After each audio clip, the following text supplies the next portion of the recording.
Hello everyone, I'm Alfian and today we are going to solve the Hackerrank challenge on the data structures section called the dynamic array. And for this particular challenge, we are tasked to declare a two-dimensional array named ARR with n empty arrays, all zero index, which means it is empty by default. And n is already declared here as the parameter, and we have the function called the dynamic array. And since we are using the Java 7 and the type of the output is the list of integer or array of numbers. And then for the second parameter, the first parameter is integer of name n, and then for the second parameter, which is the queries, in a form of two-dimensional array. As you can see, there is a list with the nested list again, the nested list of integer, and it's wrapped in this with the diamond operator right here, or the angle brackets. So without further ado, let's declare this two-dimensional array named array or ARR in the list with the diamond operator or the angle brackets, and then inside the angle brackets we declare the list and integer, and the name of the two-dimensional array is array ARR. And then we construct new array list, and then since we are declaring a new two-dimensional array, we don't have to define the first dimension of the new array list constructor right here. And then we can insert, let me visualize what is the two-dimensional array. Let's say this one is just a usual array like we always meet every day, and two-dimensional array is the array that is nested inside the array using the square brackets right here. And inside this nested array, besides it, has another array like this. So that is why it's called the two-dimensional array. And inside this nested array, we can determine 1 and then 2 as the value, and then the next one is 3 and then 4. That is two-dimensional array. And in order to do that, in order to insert the another array inside the array like this, and since this two-dimensional array requires a number of empty arrays defined by the n right here, which is the parameter right here with the n. If the n is 2, then we should declare two arrays inside the array list constructor right here. It will be like this. And to declare this, we can use since we are using Java 7, we can use the for loop for in I equals 0 as long as I is below the n value, then I plus plus. We are using the usual approach in Java by declaring two-dimensional array, and then inside this we can create the array by using the ArrayList.add. And then inside the add, we can create a constructor of new array list. And then for the array list, for the nested array here, then we can declare the data type of integer. And don't forget the semicolon. And then for the next one, we should declare an integer called the last answer variable and initialize it to 0. We can simply declare it in as answer with the initial value of 0.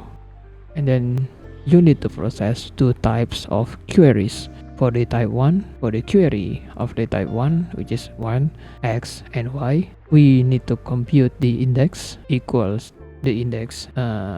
In order to get the index value right here, we have to calculate the x using this, what is this sign? It is the bitwise exclusive OR operation. Exclusive OR is like if we have 0 with 0, then we get the 0. If we have at least 1 with 0, then we get 1 as the output. And if we have 0 and 1, then we have 1. And for the final one, if we have 1 with 1, then the result will be 0. That is the bitwise exclusive OR operator. And then in order to declare that, we can use in order to determine the index, which index that we need to assign, then we can calculate the x with the exclusive OR with the last answer, and then append the integer y to the array of the index that we declare right here. And it's fairly easy.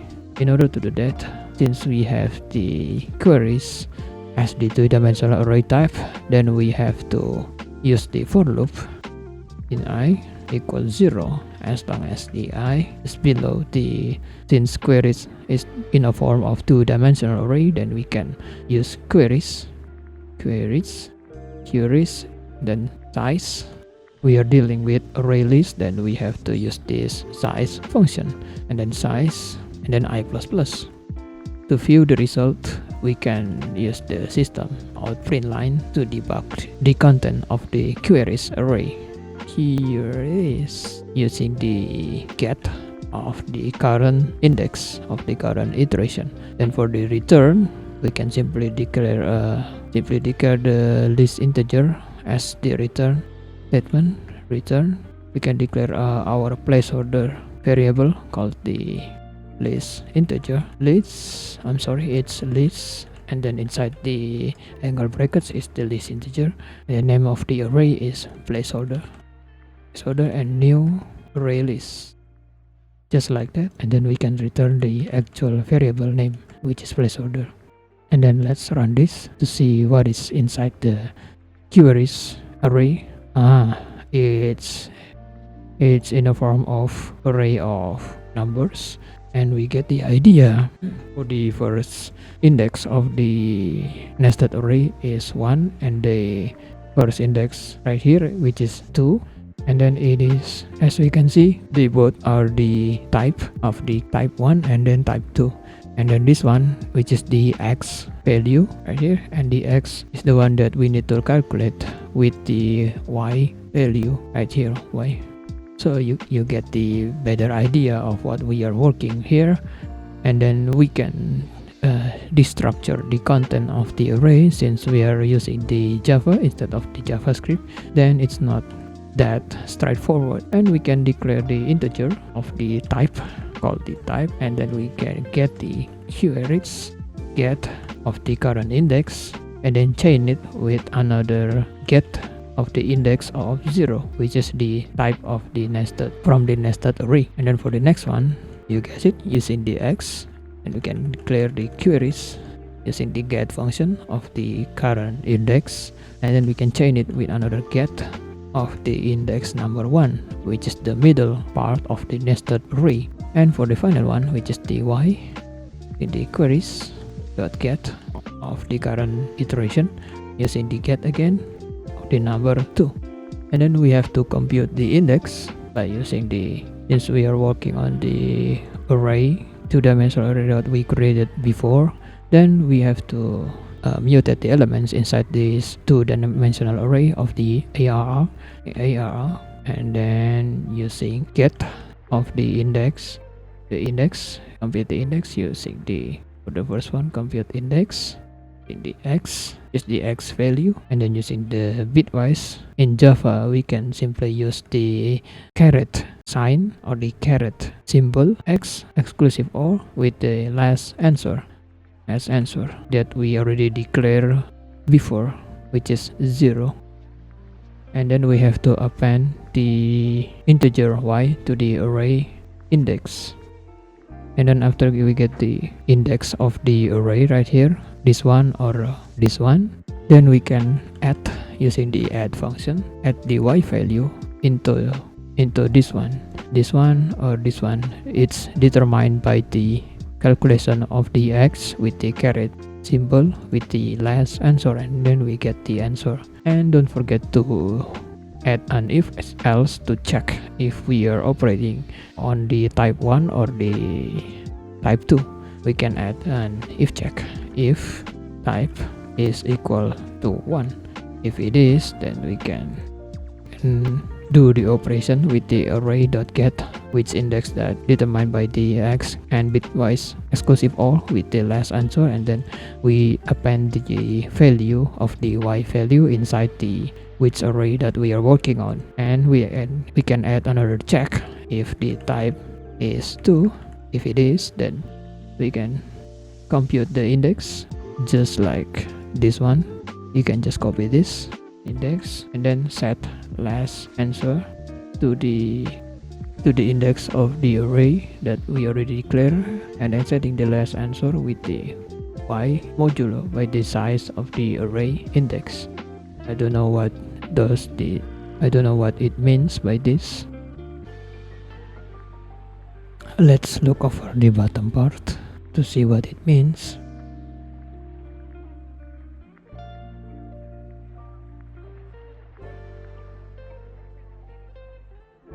Oh yeah, so it says assign the value at index 0 of array is the X, the caret sign, using the last answer, and then using the modulo by 2.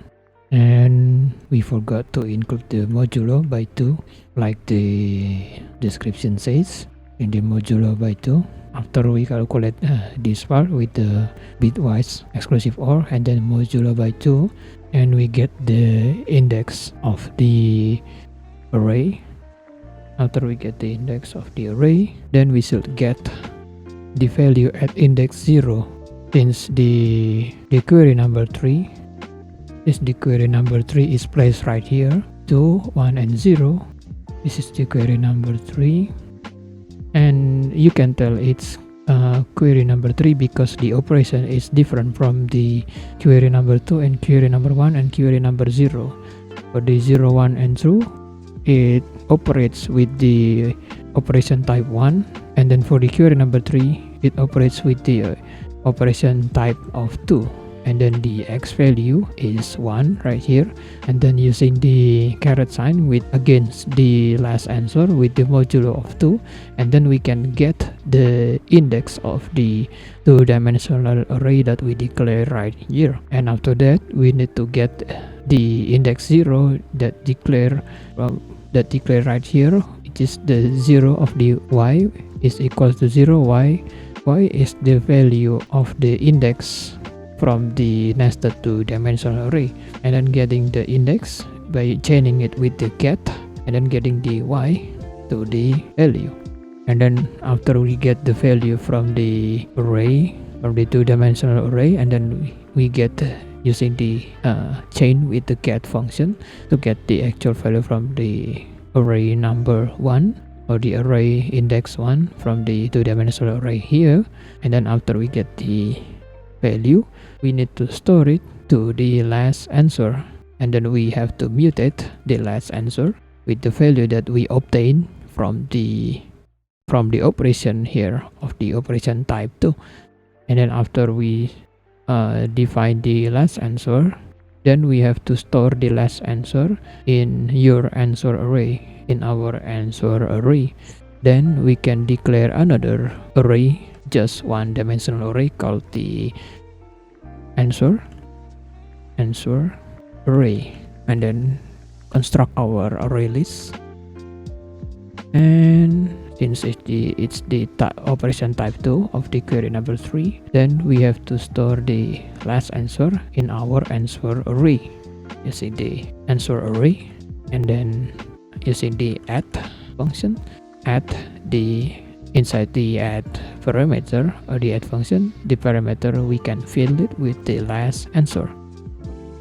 And don't forget to, for the operation 1, operation type of 1, we can use this using the 0x bitwise exclusive OR with the last answer, and then modulo by 2, and then we get the which index of the two-dimensional array of the array variable we declare, and then we append the number 3 to that designated array. And don't forget to use the modulo of 2 after the bitwise exclusive OR operation like this. So let's eliminate the placeholder array right here, and then we can use the answer array as the return array. actual return array. So let's run this to see if it works. And if you happen to stumble upon this challenge, it is kind of complicated and the description is not like, it's kind of doesn't make any sense. So yeah, I'm just explaining it with my own thought. So let's submit the code, and we have the runtime error. And one thing I forgot, and I did a mistake right here. Since it's just for the operation type 1, it says with the modulo of 2, and all is modulo by 2. And also on the operation type of type 2, it says modulo 2. And if you notice something, the 2 that we obtained right here, it is obtained from the n of the n parameter right here, the n from the parameter. Then instead of hard coding it by 2, then we should declare it using the n. And also the same thing goes to the n, which is limiting our implementation so it doesn't overlap from the array get on which nested array that we want to append our new value on, and using this and modulo. And I believe we got the correct implementation, so let's submit this to see if it works. So we still got the wrong answer. I have another mistake right here, that I didn't pay attention to the setting last answer of the operation type 2. You see the array of the nested array, which index of the nested array to point out, and then select after selecting the index of the based on the nested array index, like which one on this array, then we can determine the last answer using the y modulo the size of the current index of the nested array right here. So to get the last answer, but before that, to make our code much more cleaner, then we can store this one to the integer name idx or the index, and then we define the x using the caret sign with the last answer, and then modulo by n. And then since we already declare index right here, then we can simply pass in the index, so we don't have to repeat ourselves and make our code much more cleaner. And then using the last answer to determine the last answer, then we can simply declare another temporary array, name the sequence called the using the list integer, and it's this sequence array of integers. And then we can declare using the array get of the current index that we already declared right here.